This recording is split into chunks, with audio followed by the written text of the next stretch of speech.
Hello there. Welcome back to Missing Out Mondays, where we tell you what we're into. Start your week off right. I'm Tari J. I am Lex Michael. And just an FYI, I have a little bit of a throat thing, so if I sound weird, that's why. Lex, what are you into? What am I into? Well, as you'll hear on our main show tomorrow, I've been spending a heck of a lot of time in Godzilla land. So I have not had a huge amount of time to watch much of anything else, but I did start watching Fleabag, which is on Amazon Prime. Have you seen Fleabag? I've seen the first episode. Okay, the first episode. Yeah. So these are very short seasons. It's 2 seasons so far. I think one was 2016 and one was just this year. 6 episodes apiece. They're all half hour, so you get through it very quickly. I am 3 episodes in, and I think it's dang brilliant. Created by and starring Phoebe Waller-Bridge, who mass audiences will probably know as L3, Lando's droid buddy in Solo, a Star Wars story. Yeah. She is also the creator of Killing Eve, which I have not seen yet, but is now very high on my list because I think the first 3 episodes of Fleabag are crazy, crazy effective. Essentially, it's a story about a woman who I guess you'd say her life's not really together, and right. It's about how she navigates, dating, her relationships with her family, how to deal with herself ultimately. 3 episodes in, so I can't speak too much about it yet, but that's what I've been trying to jump into while not watching a giant lizard smash stuff up. Apparently, Phoebe Waller-Bridge was brought in to do polish on the screenplay for Bond 25, which excites the crap out of me. Because between Phoebe Waller-Bridge working on the script and Cary Fukunaga directing that movie, that's quite possibly the most interesting creative combination on a Bond movie ever. So I'm going to probably tag up on Fleabag once I finish it. Now that I have a little bit more time, I think I'll get through it pretty quick. Like I said, 2 seasons, 6 episodes each. They're each half an hour. It's a quick watch, but super compelling, it's got this nice scuzziness to it that I like, but also crazy, crazy funny and very relatable as well. And it took me 2 seconds. I now believe strongly that Phoebe Waller-Bridge is a genius. I'd agree.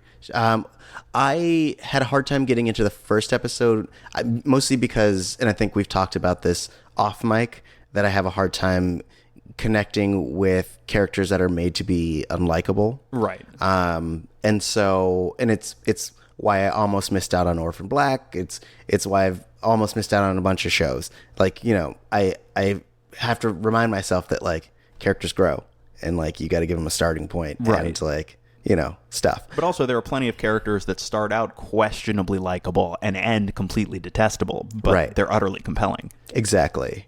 So, it's still on my list. It's just I have to be in the mood. Got to get in that mood. That's baby. very fair. But yeah, I'm gonna finish up Fleabag and then I'm gonna jump into Killing Eve, which also it's 2 seasons and they're 8 episodes apiece, something like that. Yeah, about. Yeah, so I'm definitely plus Sandra Oh is also a genius. Oh yeah, she's great. Yeah. And Killing Eve is amazing. That's what I've been hearing for a while. Yeah. So it's finally about time.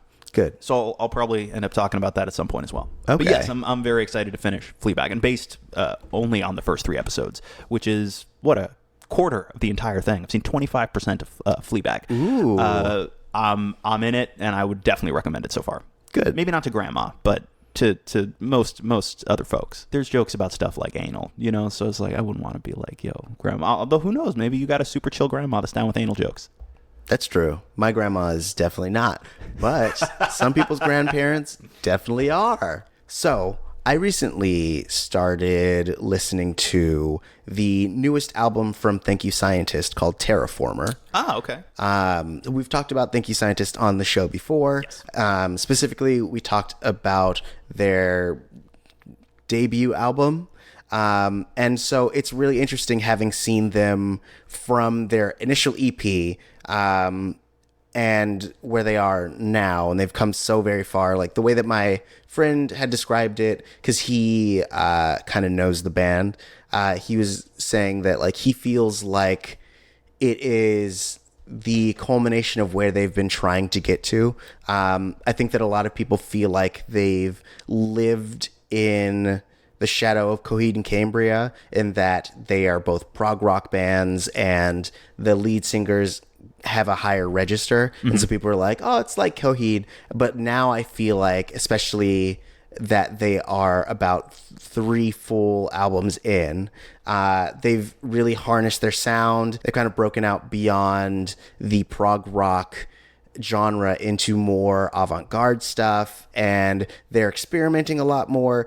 A lot of their songs I feel are definitely now geared towards utilizing the lead singer Sal's voice to the best of its ability. I think that, not to say that he hasn't been using it very well up until now, but I think that they found a really good way to utilize new notes from him and new ways of really like finding the hook in the way that he sings. So I'm really enjoying it. It's very jazzy. Like, you can definitely like drive to it. They have long jam bandy like solos where you're like, all right, cool. I didn't know I needed a saxophone or xylophone solo at that moment, but hey, I love it. I'm looking up this album right now.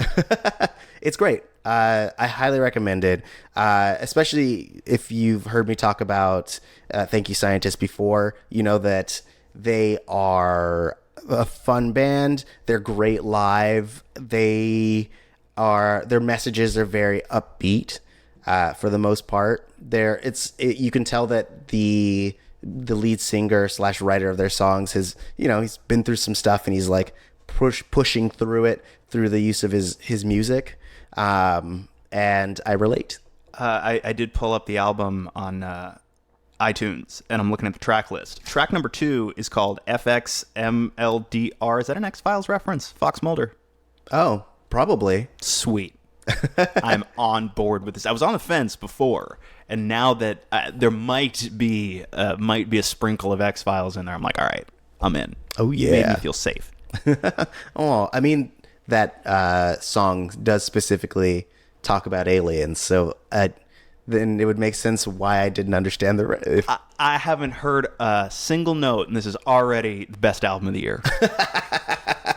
Yeah, tell the Grammy organization. Let them know it's just so good. Professor Grammy, have you heard this album? That's Professor Dr. Grammy to you. Stupid. But yeah, guys, check it out. It's on Spotify, it's on Apple Music, it's on Amazon Music, it's all over the place. Check it out. And you can also get the vinyl, so if you go to their main website. So please support Thank You Scientists so they can keep making music and see them in your local town, because they're amazing live. Having all 7 of their, and which I imagine they probably have more than 7 at this point, because they have so many different instruments they're utilizing. But having them all on stage is great, especially when the fiddleist fucking goes. He goes, bro. All right. Go fiddleist. Yeah. But guys, what are you into? What do you think about Fleabag? Have you listened to the newest Thank You Scientist album? What's going on in your life? Let us know at Missing Outcast. That's MISSINGOUTCAST on Twitter and Instagram. But if you just want to talk to us individually, Lex, where can people find you? Yeah, I mean, I want to know if you're okay, and I want to know at my Twitter and Instagram handle, which is at the Lex Michael. Ooh, and you can find me at Tari J TARIJAY. Tomorrow, Lex Michael brought in the original Godzilla from 1954. Stompy, smashy, but in a very heady intellectual way. Oh, yeah. So we dive into that, just like Godzilla dives into the water. I did it, Lex. I did it. Thank you, everyone. I've served my purpose. Oh, a light has come down and I'm floating away. But no, check it out. It's going to be a really fun discussion. We also talk a little bit about the franchise as a whole. We're also going to talk about the current iteration of Godzilla in comparison and things of that sort. So really tune in. We will see you tomorrow. It's a big, big nutty franchise. Hell yes. Yeah. Look at those big nuts. Stompy stomp. Smashy smash. Thinky think.